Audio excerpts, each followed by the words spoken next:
जीवित परमेश्वर के चेतावनी के वचन। राजाओं की प्रथम पुस्तक अध्याय 11। परंतु राजा सुलेमान फिरौन की बेटी और बहुतेरी और पराये स्त्रियों से, जो मोआबी, अम्मोनी, अदोमी, सीदोमी और हित्ती थी, प्रीति करने लगा। वे उन जातियों की थी जिनके विषय में यहोवा ने इज़राइलियों से कहा था कि तुम उनके मध्य में न जाना और न वे तुम्हारे मध्य में आने पाए। वे तुम्हारा मन अपने देवताओं की ओर निसंदेह फेरेंगी। उन्हीं की प्रीति में सुलेमान लिप्त हो गया और उसके 700 रानियां और 300 रखेलियां हो गई थी, और उसकी इन स्त्रियों ने उसका मन बहका दिया।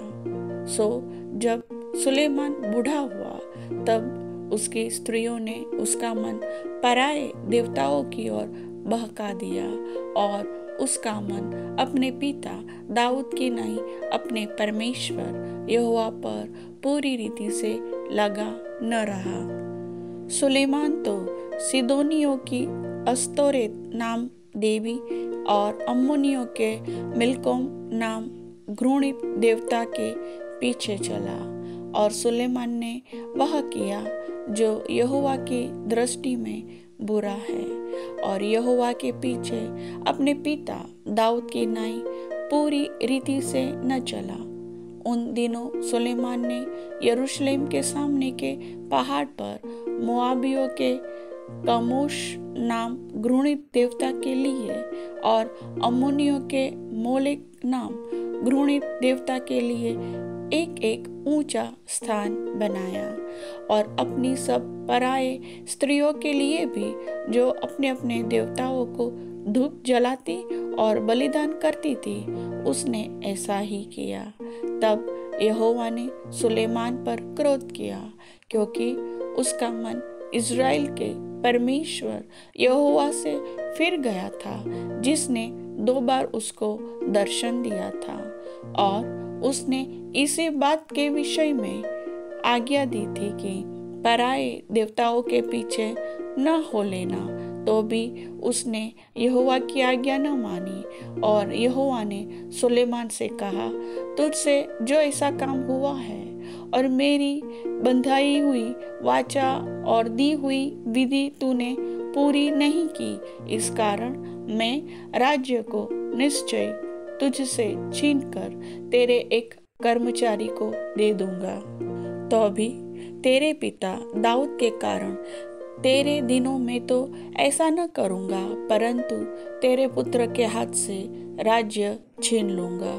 फिर भी मैं पूर्ण राज्य तो न छीन लूंगा, परंतु अपने दास दाऊद के कारण और अपने चुने हुए यरूशलेम के कारण मैं तेरे पुत्र के हाथ में एक गोत्र छोड़ दूंगा।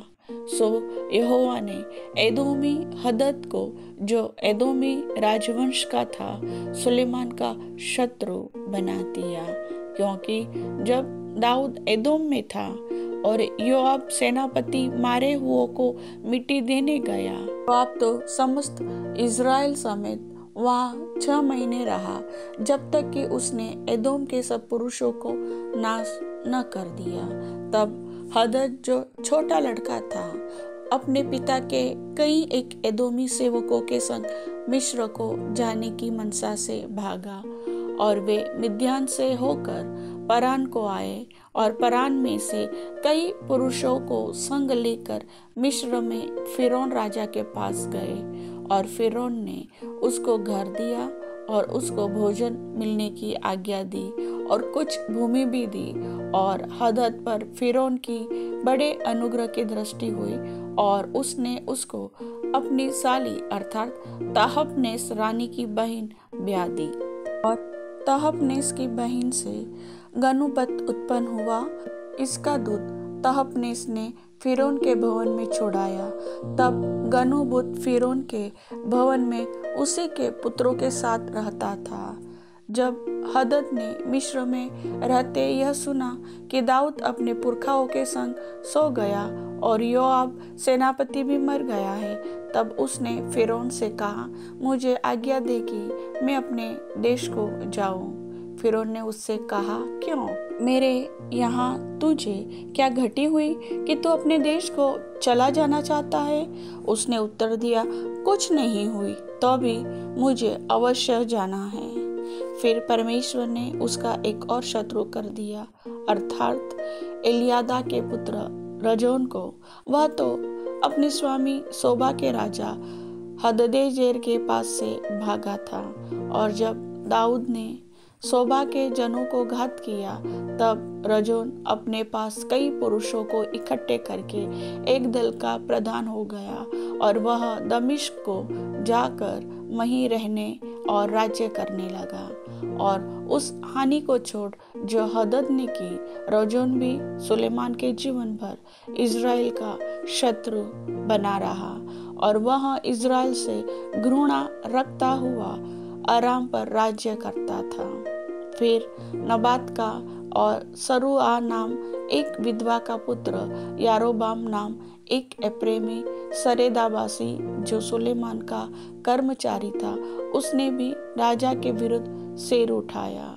उसका राजा के विरुद्ध सिर उठाने का यह कारण हुआ कि सुलेमान मिल्लो को बना रहा था और अपने पिता दाऊद के नगर के दरार बंद कर रहा था। यारोबाम बड़ा शूरवीर था, और जब सुलेमान ने जवान को देखा कि यह परिश्रमी है, तब उसने उसको यूसुफ के घराने के सब काम पर मुखिया ठहराया। उन्हीं दिनों में यारोबाम यरूशलेम से निकलकर जा रहा था कि शिलोवासी अहिया नबी नई चद्दर ओढ़े हुए मार्ग पर उससे मिला, और केवल वे ही दोनों मैदान में थे। और अहिया ने अपनी उस नई चद्दर को ले लिया और उसे फाड़कर 12 टुकड़े कर दिए। तब उसने यारोबाम से कहा, 10 टुकड़े ले ले, क्योंकि इज़राइल का परमेश्वर यहोवा यों कहता है कि सुन, मैं राज्य को सुलेमान के हाथ से छीनकर 10 गोत्र तेरे हाथ में कर दूंगा, परंतु मेरे दास दाऊद के कारण और यरूशलेम के कारण जो मैंने इज़राइल के सब गोत्रों में से चुना है, उसका एक गोत्र बना रहेगा।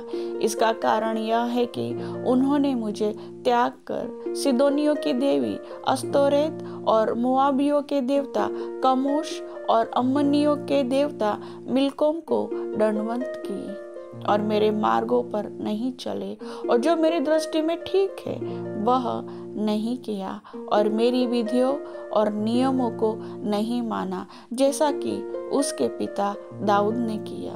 तो भी मैं उसके हाथ से पूर्ण राज्य न ले लूंगा, परंतु मेरा चुना हुआ दास दाऊद जो मेरी आज्ञाएं और विधियां मानता रहा, उसके कारण मैं उसको जीवन भर प्रधान ठहराए रखूंगा।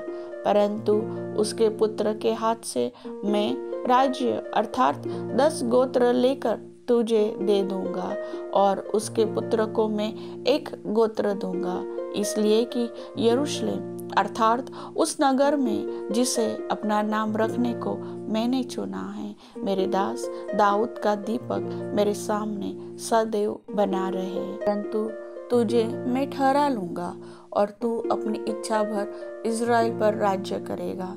और यदि तू मेरे दास दाऊद की नाई मेरी सब आज्ञाएं और मेरे मार्गों पर चले, और जो काम मेरी दृष्टि में ठीक है वही करे, और मेरी विधियां और आज्ञाएं मानता रहे, तो मैं तेरे संग रहूंगा। जिस तरह मैंने दाऊद का घराना बनाए रखा है, वैसे ही तेरा भी घराना बनाए रखूंगा, और तेरे हाथ इज़राइल को दूंगा।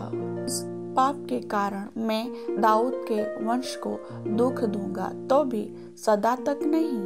और सुलेमान ने यारोबाम को मार डालना चाहा, परंतु यारोबाम मिस्र के राजा शीशक के पास भाग गया और सुलेमान के मरने तक वहीं रहा। सुलेमान की और सब बातें और उसके सब काम और उसकी बुद्धिमानी का वर्णन क्या सुलेमान के इतिहास की पुस्तक में नहीं लिखा है? सुलेमान को यरूशलेम में सब इज़राइल पर राज्य करते हुए 40 वर्ष बीते और सुलेमान अपने पुरखाओं के संग सोया और उसको उसके पिता दाऊद के नगर में मिट्टी दी गई और उसका पुत्र रहूबियाम उसके स्थान पर राजा हुआ। प्रभु वचन के सुनने वाले सभी भाई बहनों को समझ बुद्धि ज्ञान की आत्मा दे।